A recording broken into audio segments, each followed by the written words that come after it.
하나님 말씀 전하겠습니다.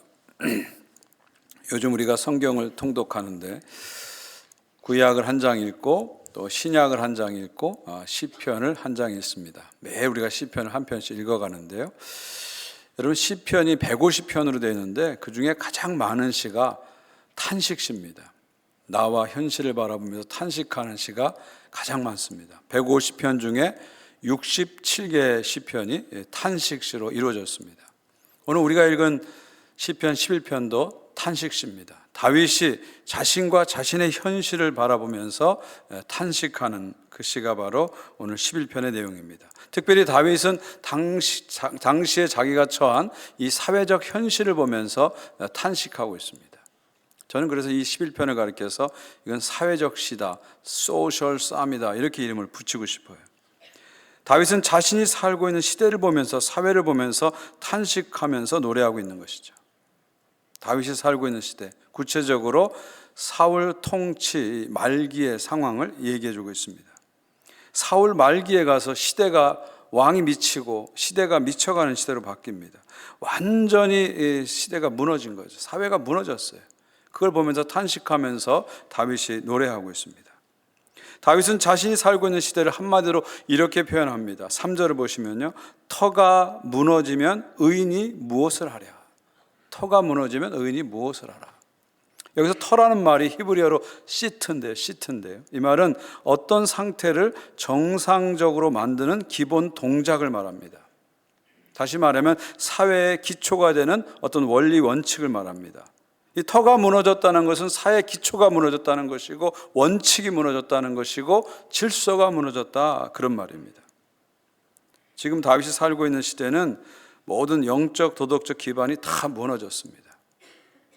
왕이라는 작자는 자신의 안위를 위해서 무당을 찾아가고 점을 치고 이런 시대입니다. 또 왕이 정적인 다윗을 도와줬다는 이유로 제사장을 무려 85명이나 학살하는 그런 시대입니다. 왕의 사위인 다윗마저도, 사실 다윗은 왕의 최측근 중에 측근인데도 불구하고 끊임없이 감시를 받고 핍박을 받고 살해 협박을 받는 그런 시대입니다. 그러나 이렇게 무너진 세상 속에서 어느 누구도 나서서 노 하고 말하지 않는 부와 내동의 그런 시대입니다. 검은 것을 희다 하고 흰 것을 검다 해도 아무 말도 못하는 이 무질서의 세상, 완전히 터가 무너진 시대가 지금 다윗이 살고 있는 시대입니다. 이런 시대를 보면서 다윗이 외치는 거죠. 터가 무너지면 의인이 무엇을 하랴. 이 말은 뭐예요? 이런 세상 속에서 아무리 의인이 발버둥 쳐도 할 일이 없다는 거예요. 의인이 아무리 말하려고 해도 말할 수가 없다는 겁니다. 의인이 뭔가를 하려고 해도 할 수 없는 그런 시대라는 거예요. 이런 세상 속에서 어떤 사람들은 뭐라고 말합니까? 산으로 도망가라, 이렇게 말합니다. 현실을 도피하라고 충고합니다. 네가 아무리 소리쳐도, 네가 아무리 외쳐도 세상은 절대 바뀌지 않아. 그러니까 저 산속으로 들어가서 너 하나만이라도 깨끗하게 살아, 그렇게 얘기합니다. 여러분 어떻습니까? 이렇게 사는 게 맞습니까? 이것이 하나님의 뜻인가요? 이것이 하나님이 기뻐하시는 것일까요? 물론 무너진 세상 속에서 적당히 타협하면서 악에 물드는 것보다는 낫다고 볼 수 있죠. 그러나 여러분, 산으로 도망가는 것, 현실을 도피하는 것은 하나님이 기뻐하시는 거 아닙니다. 이거는 마귀가 기뻐하는 거예요. 마귀가 기뻐하는 겁니다. 의인들이, 하나님의 믿는 백성들이 세상을 포기하고 시대의 사명을 포기하고 도피하면은 마귀가 좋아해요. 왜요? 자기를 대항하는 사람이 없으니까 자기 마음대로 세상을 타락시키고 자기 마음대로 세상을 주물 수 있으니까 마귀가 기뻐합니다. 우리 크리스찬들은 현실이 악하다고 현실을 도피해서는 안 됩니다. 그렇다면 우리 믿는 크리스찬들이 터가 무너진 시대 속에서 어떻게 살아야 될까요? 하나님은 이런 시대 속에서 우리가 어떻게 살기를 원할까요? 4절부터 7절을 보십시오. 여호와께서는 그의 성전에 계시고 여호와의 보좌는 하늘에 있으며 그의 눈이 인생을 통촉하시고 그의 안목이 그들을 감찰하시도다. 여호와는 의인을 감찰하시고 악인과 폭력을 좋아하는 자를 마음에 미워하시도다. 악인에게 그물을 던지시니 불과 유황과 태우는 바람이 그들의 잔에 소득이 되리로다. 여호와는 의로우사 의로운 일을 좋아하시나니 정직한 자는 그의 얼굴을 배우리로다. 좀 더 실감나게 느끼시기 위해서 제가 표준 세번역으로 번역한 거 한번 읽어드릴게요. 주께서 성전에 계신다. 주님은 하늘 보좌에 앉아 계신다. 주님은 불꽃처럼 날카로운 눈으로 굽어보시고 사람을 살펴보신다. 주님은 의인을 가려내시고 악인과 폭력배를 진심으로 미워하신다. 불과 유황을 악인 위에 비오듯이 쏟으시며 태우는 바람을 그들의 잔에 소도로 안겨주신다. 주는 의로우셔서 정의로운 일을 사랑하시는 분이시니 정직한 사람은 그의 얼굴을 뵐 것이다. 무슨 얘기입니까? 하나님께서는 우리가 악을 용납하고 악과 타협하는 삶을 살기를 원치 않습니다. 또한 하나님께서는 우리가 에이 더러운 세상 하면서 세상으로부터 도피하는 것도 하나님 원하지 않습니다. 하나님이 원하시는 것은 뭐냐면 믿는 사람들이 악한 현실 속에서도 하나님께서 여전히 불꽃 같은 눈동자로 이 세상을 보고 계시고 사람들을 보고 계시고 역사를 주관하시는 것을 믿으라는 거예요. 아무리 세상이 엉망으로 돌아가도 하나님은 불꽃 같은 눈동자로 역사를 보시고 역사를 주장하시는 분이다. 특별히 7절을 보니까 하나님은 정의를 사랑하시는 분이다. 그러니까 아무리 시대가 어려워도 아무리 시대가 무너져도 하나님은 여전히 살아계시고 정의를 사랑하신다는 것을 굳게 믿으라는 거예요. 그러면서 하나님의 정의가 실현되도록 기도하고 이 세상이 좀 더 정의로운 세상이 되도록 참여하고 노력하라는 것이죠. 이것이 하나님의 백성을 향한 하나님의 거룩한 뜻입니다. 인종차별이 극심한 어두운 시대 핍박 속에서도 흑인의 인권을 위해서 싸웠던 마틴 루터 킹 목사님은 이렇게 말했습니다. 우주의 윤리적 포물선은 길지만 그 방향은 정의 쪽으로 굽어 있다. 아주 유명한 말이죠. 우주의 윤리적 포물선은 길어요. 너무 길기 때문에 우리 눈에는 그것이 어느 방향으로 지금 가고 있는지 안 보인다는 겁니다. 그러나 크게 보면, 높게 보면, 큰 그림에서 보면 그 방향은 결국 정의의 방향으로 흘러간다는 거예요. 하나님의 정의를 향해서 흘러간다는 거죠. 그러니까 우리 눈에는 지금 현실이 불의가 판을 치고 정의가 사라지는 것 같이 보이지만 좀 더 크게 보면 하나님의 큰 그림을 보면 결국 역사는 정의를 향해서 간다는 거예요. 역사는 하나님의 정의를 향해서 간다는 것입니다. 마틴 루터 킹 목사님은 이걸 굳게 믿은 거예요. 그래서 핍박과 고난 속에서도 정의를 위해서, 인권을 위해서 목숨을 걸고 끝까지 싸울 수 있었던 것입니다.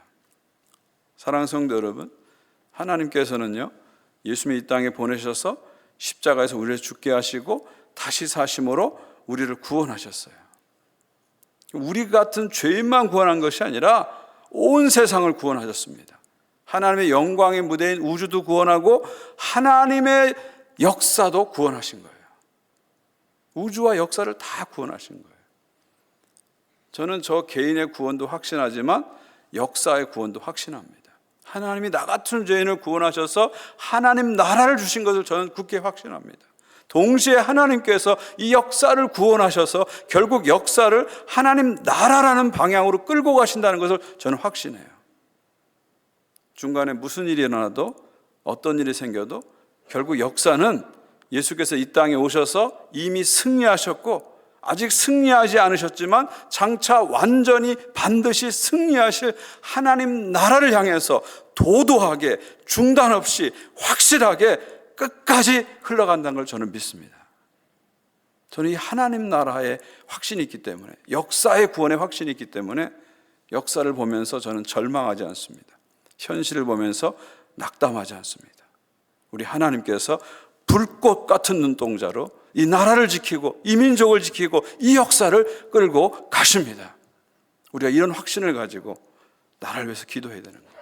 이런 확신을 가지고 민족을 위해서 기도하는 겁니다. 이런 확신을 가지고 영혼을 위해서 기도하시는 여러분 되시기를 주님의 이름으로 축원드립니다. 지금으로부터 106년 전 1919년 3월 1일에 우리의 선열들은, 특별히 우리의 믿음의 조상들은 하나님의 정의를 이렇게 분명하게 확신하면서 분연이 일어났습니다. 일본 제국주의 압박에 항거하며 전 세계 우리 민족의 독립을 선언하면서 온 나라와 온 결의가 총걸기하여 평화적 시위를 시작하였습니다. 이것이 바로 우리가 기념하는 3.1절이죠. 원래 이 3.1운동은 3월 2일에 열려고 했어요. 3월 1일. 그런데 개신교인들의 반대로 3월 1일에 열게 됐습니다. 원래는 3.2절이 될 뻔했는데 이 개신교인들의 참여를 통해서 3.1절이 되었습니다. 그 이유는 뒤에 제가 자세하게 설명을 드리겠습니다. 많은 분들이 3.1운동하면 33인들이 독립선언을 낭독하고 파고다공원에서 대한독립 만세 외친 것으로 생각합니다. 그러나 여러분, 이것은 3.1운동의 1단계에 불과합니다. 저는 대학에서 역사를 전공해서 한 학기 동안 독립운동사를 공부하게 됐습니다. 그리고 3.1운동에 대한 자료를 자세하게 살펴봤습니다. 제가 공부한 대학이 한국 근현대사의 자료를 가장 많이 갖고 있는 대학이었거든요. 그 자료들을 살펴봤어요. 이 자료를 살펴보면서 저는 두 가지 사실에 놀랐습니다. 두 가지 사실에. 하나는 3.1운동이 하루 만의 운동이 아니라 1년 동안 계속된 운동이다. 원데이 이벤트가 아니라 이어롱 무브먼트라는 사실을 발견하고 깜짝 놀랐습니다. 또 한 가지 놀란 것은 뭐냐면 이 3.1운동에 기독교가, 특별히 개신교가 가장 적극적으로 참여했다는 것. 우리 개신교회가 3.1운동에 목숨을 걸었다는 것을 발견하고 깜짝 놀랐습니다. 제가 발견한 이 두 가지를 여러분하고 오늘 나누려고 합니다. 자, 3.1운동은 크게 보면 3단계로 진행되죠. 1단계는 민족대표 33인이 독립선언을 한 겁니다. 그리고 파고다 공원에서 만세를 부른 거죠. 그런데 이 지도층들은 대체로 소극적이었습니다. 그래서 독립선언을 하고 일본 경찰에게 전화를 해서 스스로 체포를 당했습니다. 그리고 최고 대부분 형을 받았는데 최고 3년형을 언도받았고 대부분은 일제 회유 정책으로 감형이 돼서 석방이 되었습니다. 후에는 독립선언을 기초한 체남선을 포함해서 많은 33인이 변절하여 더 이상 독립운동을 하지 않았습니다. 물론 끝까지 독립운동 한 분들도 33인 중에 계십니다. 그다음에 2단계는 도시를 중심으로 펼쳐집니다. 도시를 중심으로. 1단계가 3월의 운동이라면 2단계는 이제 4월 지나서 5월 정도까지의 운동이 2단계입니다. 도시를 중심으로 해서 학생과 도시 노동자, 지식인들이 참여하는 운동으로 확대됩니다. 그래서 주요 도시, 서울, 평양을 기점으로 해서 시작된 도시에서 전체의 주요 도시도로 이렇게 확산되는 게 5월까지 양상이고요. 5월 이후에는 3단계인데 농촌으로 확산됩니다. 전국 농촌으로 확산됩니다. 그래서 지방으로 확산되기 시작하고 농민들이 적극적으로 참여합니다. 그래서 1919년 1년 동안 시골 장터에서 계속해서 연속해서 만세운동이 벌어진 겁니다. 이게 언제까지 가냐면 1920년 4월까지 갑니다. 그러니까 이건 3.1절 하루 만세하고 끝난 운동이 아니라 1년 동안 계속된 이어롱 무브먼트다, 이런 말씀입니다. 그리고 여기에는 학생, 노동자, 농민, 민중들이 자신을 희생하면서 끝까지 만세운동을 벌였습니다. 우리 5,000년 역사 속에서 남녀노소, 빈부, 귀천, 종교를 초월해서 온 결의와 온 나라가 하나 된 유일한 운동이 3.1운동입니다. 5,000년 역사를 아무리 눈 씻고 찾아봐도 온 결의와 온 나라가 모든 것을 초월해서 전체가 완전히 하나 된 유일한 운동이 3.1운동입니다. 그래서 3.1운동은 역사적 가치가 있고 그래서 대한민국의 헌법에까지 들어가게 된 것이죠. 일본의 총칼에 희생된 사람이 7,509명입니다. 상당히 많은 분들이 희생됐어요. 이 3.1운동으로 희생된 분이 7,509명입니다. 509명입니다. 그리고 유관순 열사를 포함해서 많은 참가자들이 일제에 의해서 야만적인 고문을 당했습니다. 이 전체가 3.1운동이라는 것을 우리가 이해할 필요가 있습니다. 두 번째 주제입니다. 특별히 3.1운동은 우리 기독교, 특별히 개신교와 아주 밀접한 관계가 있습니다. 여러분, 3.1운동이라는 이름이 아까도 말씀드렸지만 개신교 때문에 생긴 거예요. 본래는 원래 만세 시위를 3월 2일에 계획했어요. 근데 3월 2일이 마침 주일이었습니다. 올해와 똑같아요. 3월 1일은 토요일이고 3월 2일은 주일이에요. 올해가 똑 그렇잖아요. 3월 2일 날 원래 하려고 그랬는데 개신교 대표들이 반대한 겁니다. 우리 주일 날은 우리 세상 없어도 예배 드려야 된다. 주일 성수해야 된다. 그래서 3월 2일은 절대 안 된다. 그래서 3월 2일에 하려고 했던 만세운동이 3월 1일로 바뀌게 된 거죠. 그러니까 원래 3.1절이 아니라 3.2절이 될 뻔했어요. 근데 개신교의 참여를 통해서 3.1절이 된 겁니다. 원래 오늘 이제 만세운동이 벌어질 것인데 주일이기 때문에 안 된다고 개신교들이 반대한 거죠. 그러니까 이 당시에 3.1운동에 참여한 우리 선조들은, 믿음의 선조들은 주일 성소를 목숨같이 지키는 그런 보수적인 크리스찬들이었어요. 그러나 동시에 나라를 끔찍하게 사랑하는 또 애국자들이었습니다. 이분들에게 하나님을 사랑하는 것과 나라를 사랑하는 것은 언제나 하나였다는 것이죠. 3.1운동 당시에 종교별 인구를 보면 불교가 300만이었고 천도교가 200만이었고 개신교가 22만 명입니다. 전체 인구의 개신교는 1.2%예요. 1.2%. 그런데 여러분 잘 아시는 대로 민족 대표 구성을 보면 개신교가 16명이고요. 천도교가 15명이고 불교가 2명입니다. 전체 인구의 1.2%밖에 안 되는 개신교인이었지만 민족 대표에는 절반이 넘는 인원이 참여했다는 거죠. 개신교 16명입니다. 16명의 개신교 대표 중에는 목사님만 11명, 전도사님 3명, 장로님 2명, 집사님 1명, 다 신실한 주의 종들이 민족 대표로 참석을 했습니다. 또 전체 운동에 1년 동안 계속되는 전체 운동에 참가한 종교별 인구를 보면 기독교가 22%, 천도교가 15%, 기타 종교가 2%, 무종교가 61%예요. 이게 무슨 얘기예요? 전 국민의 1%밖에 안 되는 당시 크리스찬들이 사회적 역할은 20%를 감당했다는 거예요. 1%의 크리스찬들이 20%의 사회적 역할을 감당했다는 거예요. 참 우리에게 많은 것을 시사해 주고 있습니다. 교회가 많은 핍박을 받았지만 대표적인 사건이 여러분 잘 아시는 수원 근처 화성에 있는 제암리 교회 사건입니다. 일제는 3.1운동을 주도한 개신교에 대한 보복으로 제암리 교회에 23명을 가둬놓고 교회 전체를 부르지르고 창가에서 총을 쏘면서 무려 23명의 성도들을 끔찍하게 죽였습니다. 이 스코필드 박사가 우리 교단 캐나다 장로교 PCC 선교사로 1916년에 조선에 왔는데요. 3.1운동이 일어나자마자 카메라를 들고 전체를 쫓아다니면서 사진을 찍고 보도하고 전 세계에 이 소식을 알린 사람이 스코필드 박사입니다. 캐나다 선교사죠.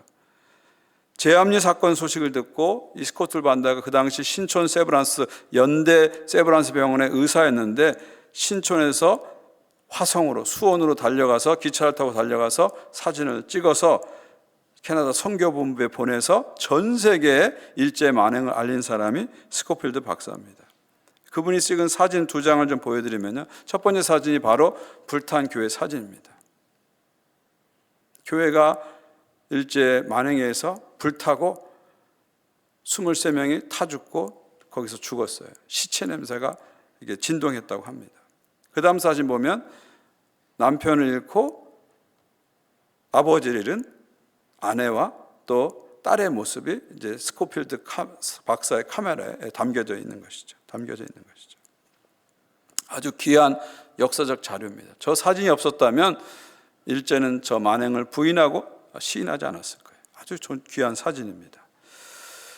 당시 경찰 발표에 따르면 전체 감옥의 투옥자 중에 21%가 개신교인이었다고 합니다. 그 대표적인 사람이 누굽니까?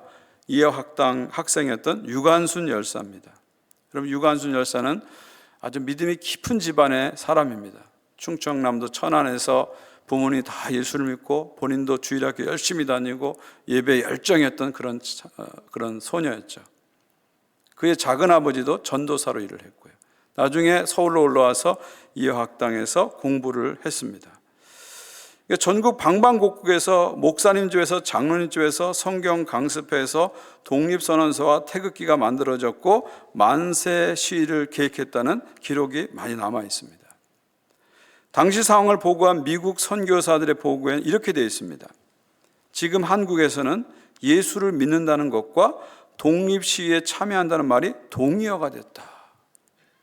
그 정도로 온 개신교인들이 이 역사에 참여를 했다는 것이죠. 3.1운동하면 빼놓을 수 없는 분이 유관순 열사인데요. 한번 여러분과 영상을 하나 보려고 합니다. CTS 방송에서 3.1운동 100주년을 맞이하면서 만든 영상인데요. 제목이 크리스찬 유관순을 아십니까? 라는 제목인데요. 한번 잠시 보겠습니다. 천중이 일곱이 진흙색 일복 입고 1098년 경성 감옥으로 만들어진 서대문 형무소. 독재에 맞서는 독립투사들을 투옥하기 위해 만들어졌던 장소입니다. 독립을 위해 싸운 믿음의 선배들을 알리기 위하여 이곳으로 찾아왔습니다. 한눈에 모든 곳을 볼 수 있는 형무소는 우리 독립투사들을 심리적으로 압박하였습니다. 녹슬고 차가운 철문과 좁은 방 안,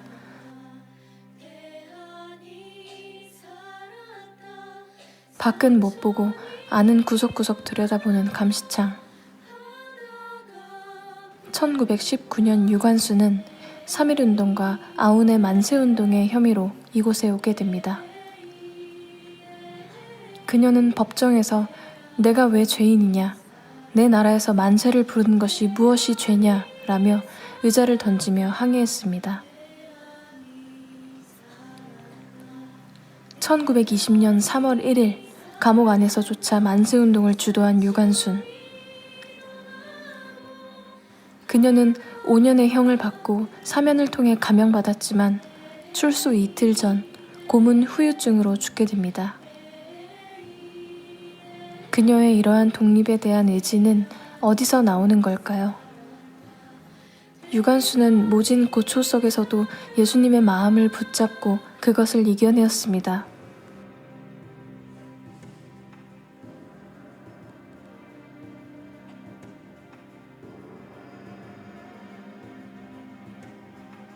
그녀는 견디기 힘든 고문 속에서도 하나님께 기도하며 간구하였습니다.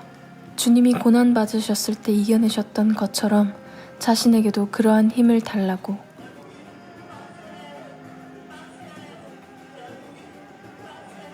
아픔을 줄여주지는 못하여도 그것을 견디게 해줄 힘을 주실 거라는 그녀의 기도와 행하지 않는 믿음은 죽은 믿음이라는 말씀을 가지고 나라의 독립에 대해 힘쓴 그녀의 마음은 오늘날 우리에게 예수님의 마음에 대해 이야기하고 있습니다. 우리는 과연 우리의 믿음대로 실천을 하고 있는 걸까요? 유관순이 그토록 염원했던 독립은 행하는 믿음을 가지고 인내하고 이기게 만든 하나님의 말씀이셨습니다.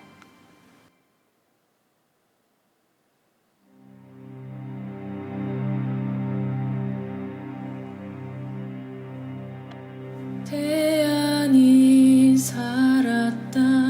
대안이 살았다.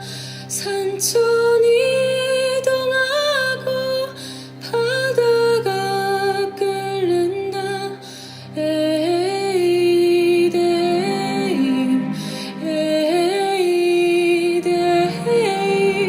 대안이 살았다. 대안이 살았다.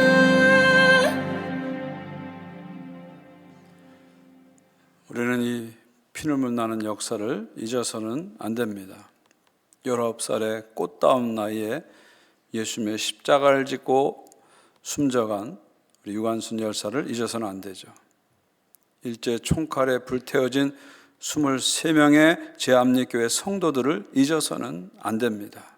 3.1운동으로 희생당한 7,509명의 영혼들을 잊어서는 안 됩니다. 그 중에 대부분이 개신교인이었어요. 수천 명의 선교자가 3.1운동에 나왔다는 사실을 잊어서는 안 됩니다. 이런 피눈물 나는 역사가 있는데, 이런 엄청난 고난과 피 흘림이 있었는데도 불구하고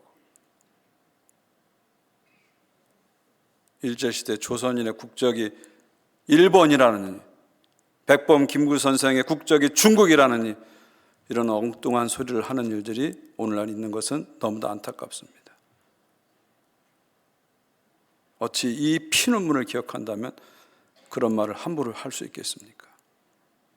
역사를 잊은 민족은 소망이 없습니다. 역사를 정확하게 기억할 때 새로운 미래를 바르게 열어갈 수 있습니다. 3.1운동 직후 1920년에 조선 총독부가 만든 비밀 문건에는 이런 내용이 있습니다. 지금 조선인에게 소망을 줄 수 있는 유일한 단체가 있다면 그것은 조선의 교회이다. 조선과 조선의 교회를 핍박했던 총독부가 만든 비밀 문건에 이런 내용이 적혀 있다는 거예요. 지금 조선에게 유일한 희망은 조선의 교회다. 그런 말이죠. 오늘 이 시대에도 이런 말을 할 수 있을까요? 지금 한국의 희망은 한국의 교회다. 이렇게 말할 수 있을까요? 많은 생각을 하게 합니다.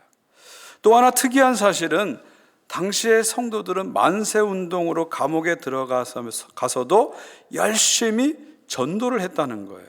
감옥에서 복음을 증거할 기회를 놓치지 않았다는 겁니다.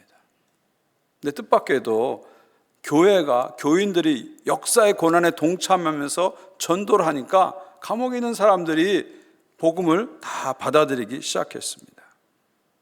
그리고 그들이 감옥에서 예수를 만나고 감옥에서 나온 다음에는 자기 고향에 돌아가서 또 복음을 전해서 기독교가 확산되기 시작했습니다. 당시 보고서에 의하면 어떤 목사님은 만세 시위로 14개월형을 받아서 14개월, 1년 2달을 감옥에 있었는데 무려 7번을 감옥에 옮겼대요. 왜냐하면 이분이 주동자이기 때문에 한 곳에 두면 다른 사람 물들인다고 7번을 감옥에 옮겼는데 7번을 옮기면서 이분이 계속해서 전도를 해가지고 무려 94명을 전도했대요. 그리고 비밀리에 감옥에서 성찬식까지, 예배까지 드렸다고 합니다. 세례까지 주었다고 합니다. 근데 놀라운 간증은 이분이 평소의 기도 제목은 뭐냐면 내가 조선 팔도를 다 돌아다니면서 복음을 전하고 싶어요. 그렇게 기도했는데 이분이 몸이 아파서 그걸 실천하지 못한 거예요. 근데 감옥에 들어가니까 조선 팔도 사람들이 다 자기를 찾아오는 거예요. 그래서 그들에게 7번 감옥을 옮기면서 복음을 전해가지고 94명을 전도하고 세례를 주었다는 놀라운 기록도 있습니다. 이런 전도에 힘입어서 1919년 3.1운동으로 교회는 많은 손실을 입었지만 그 이듬해 1920년의 조사에 의하면 무려 4.5%의 교회 성장을 하게 됩니다. 이처럼 우리 한국 교회 선조들은 민족의 고난의 현장에 목숨을 걸고 참여하면서 그 속에서도 복음을 전했다는 것이죠. 때를 얻든지 못 얻든지 말씀을 전파하는 일에 우리 선조들은 힘썼습니다. 이런 선조들을 생각하면 참 우리는 한없이 부끄럽습니다. 이 평안한 시대에도 우리는 복음을 전하지 못하고 있어요. 복음을 부끄러워하고 있어요. 예수 믿는 걸 부끄러워하고 있어요.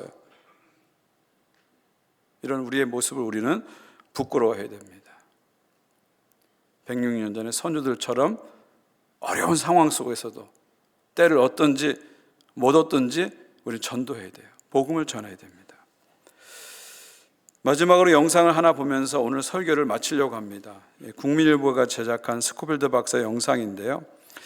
앞에도 말씀드렸지만 이 스코필드 박사는 3.1운동의 실상을 사진으로 글로 전 세계에 알리신 아주 고마운 분입니다. 그래서 한국 사람들은 이분을 민족 대표 33인이라고 합니다. 사진을 보시면요, 민족 대표 33인, 푸른 논의 민족 대표. 이렇게 우리 민족이 존경하는 분이 프랭크 스코필드 박사입니다. 앞에서 제가 보여드린 제암리교회 학살 현장도 이 스코필드 박사의 사진 덕분에 남게 된 거죠.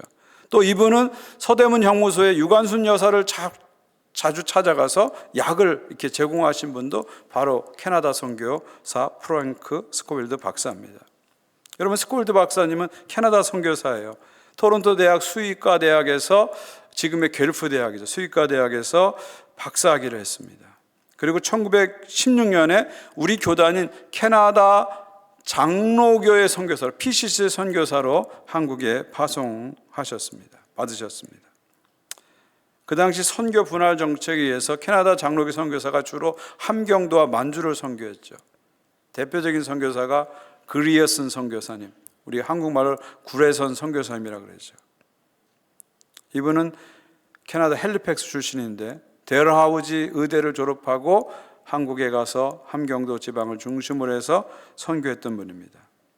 우리 캐나다 선교사, 특히 PCC 캐나다 장로교가 파송한 선교사들은 미국 선교사와 달리 우리 민족의 독립을 적극적으로 지원했어요. 미국 선교사들은 일본과 미국이 협약을 맺었기 때문에 적극적으로 나서질 못했어요. 근데 캐나다 선교사들은 적극적으로 우리 민족의 독립을 지원했고 우리 민족의 고통의 아픔을 같이 동참했어요. 그리고 우리 민족을 평등하게 대해줬습니다. 우리가 시간이 많이 지났지만 우리 교단의 캐나다 장로교 선교사들이 만주에서, 함경도에서, 서울에서, 또 일본에서 우리 조선인들을 이렇게 사랑하고 뜨겁게 섬겼던 것을 잊지 말고 우리는 감사해야 합니다. 여러분이 토론토 동물원에 가면 스코필드 박사의 동상이 저렇게 있습니다. 우리 아이들과 함께 가보시면 좋겠어요.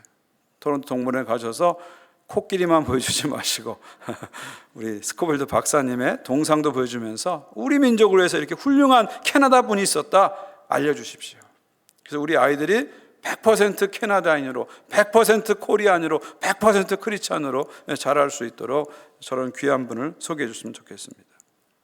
저는 개인적으로 스코필드 박사의 친손자를 만난 적이 있습니다. 이분이 딘 스코필드인데요, 이 벌링턴에서 이분이 가드닝 비즈니스를 하고 있어요. 그래서 제가 벌링턴을 목회할 때 이분을 우리 교회 초청해가지고 강연회를 하게 하셨고 이분에게 이제 감사패를 드린 적이 있어요.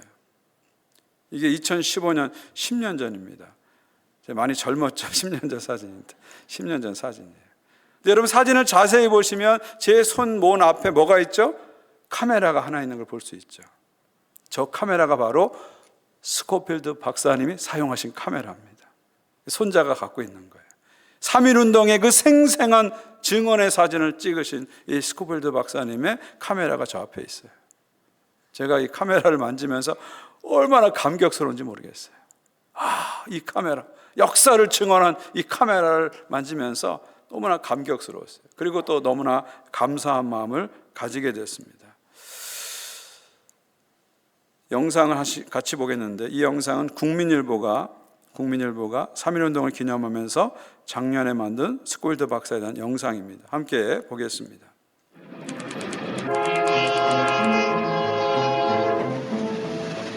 이보시오 선교사 양반, 내가 구원을 받으려면 어떻게 하면 돼요? 먼저 2천만 국민에게 사죄하시오. 그 전에 구원받을 수 없소.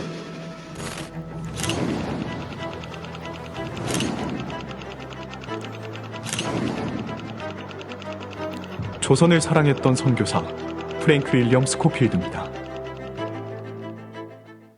1889년 3월 영국에서 태어난 스코필드는 그의 나이 9살, 아버지가 근무하던 클리프 대학교에서 조선인 유학생을 만나 코리아라는 나라를 처음 알게 됩니다.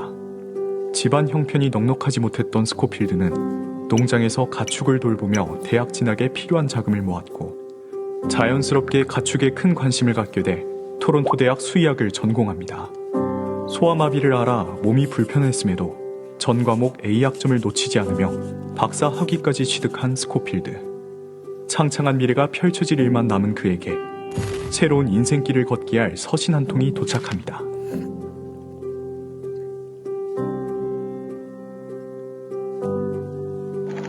평소 자신이 존경하던 에비슨 박사에게 조선으로 와달라는 요청을 받은 스코필드. 고심 끝에 1916년 가을, 열악한 교육 환경에 있는 학생들을 섬기고자 조선으로 들어가 세균학 교수로 활동하게 됩니다. 자신이 지은 한국 이름 서코필, 강하고 굳센 호랑이의 마음으로 조선인에게 필요한 사람이 되겠다는 뜻을 담았고 그 이름에 걸맞은 삶을 살아갑니다.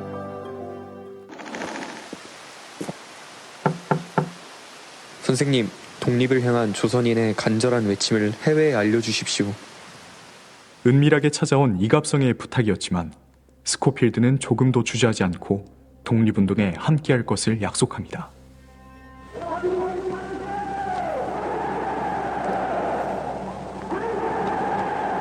파고다 공원에서부터 터져나오는 뜨거운 함성.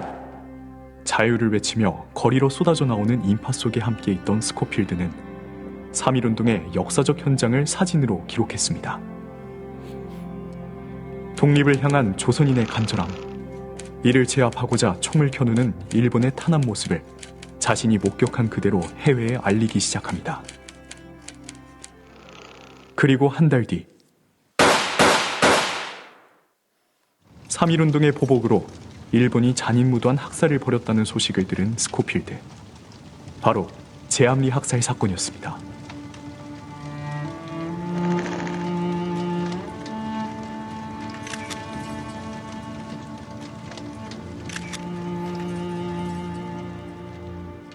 일본군의 가혹한 만행에 분개한 스코필드. 떨리는 손을 부여잡고 카메라 셔터를 눌렀습니다. 사진과 보고서를 통해 그가 전 세계로 고발한 제암리 학살 사건은 훗날 식민 통치의 잔혹한 실상을 밝히는데 결정적인 증거가 됐습니다. 나는 눈으로 무엇이든 분명하게 볼 것이고 나에게 주어진 모든 가능성을 이용해 한국인들의 소원을 세계에 알릴 것입니다. 조선인만큼 조선의 독립을 염원했던 스코필드. 그는 결국 일본에게 감시와 압박, 살해 위협을 받아 캐나다로 떠나게 됐습니다. 그러나 스코필드가 조선을 사랑하는 마음은 해외에서도 변함없었습니다. 광복 이후 1958년 8월, 스코필드는 한국 정부의 초청에 응하여 다시 한국으로 돌아오게 됩니다. 식민 통치와 전쟁의 아픔으로 인해 여전히 한국은 불안하고 열악한 환경이었지만 스코필드는 진심으로 한국을 사랑하며 자신이 가진 모든 것을 나누고 정성껏 섬겼습니다. 1970년 4월 12일 한국에서 생을 마감한 스코필드. 안정된 삶을 포기하고 머나먼 타지 조선을 선택하고 사랑했던 힘의 원동력은 그가 남기고 간 글을 통해 생각해 볼 수 있습니다.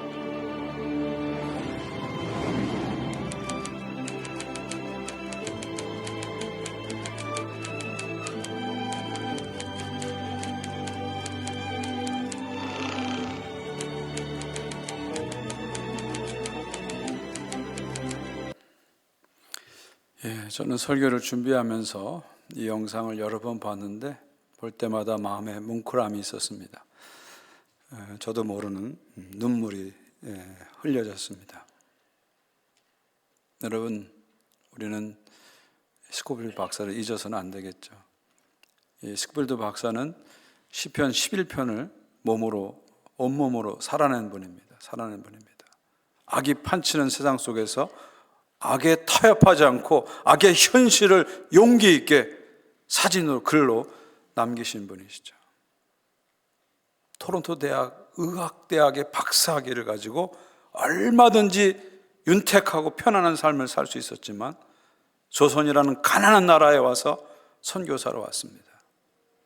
세브란스 병원의 의대 교수로서 편안하게 선교 활동할 수 있었지만 조선의 참상을 보고 민중의 고통을 보고 그것을 용기 있게 알리고자 모든 핍박과 어려움을 무릅쓰고 용기 있게 그것을 알렸습니다. 조선을 조선보다 사랑한, 정말 오늘 시편 11편 말씀을 온몸으로 실천한 분이 스코필드 박사라는 생각을 가지게 됩니다. 사랑하는 성도 여러분, 역사를 잊지 마십시오. 19살 꽃다운 나이에 십자가의 길을 걸어간 유관순 열사를 잊지 마십시오. 제암리에서 불태워 죽이고 총칼에 맞아 죽은 23명의 성도들을 잊지 마십시오. 3.1운동으로 순교한 7,509명의 영혼들을 잊지 마시기 바랍니다. 그리고 또 한 가지 잊지 말 것은 하나님이 불꽃 같은 눈동자로 역사를 보고 계시고 역사를 주장한다는 사실을 잊지 마십시오. 그리고 하나님이 정의를 사랑하셔서 결국 역사는 정의를 향해서 하나님 나라를 향해서 반드시 갈 것을 믿으시기 바랍니다. 이런 믿음을 가지고 나라를 위해서 민족을 위해서 함께 기도하시는 여러분 모두가 되시기를 주님의 이름으로 축원드립니다.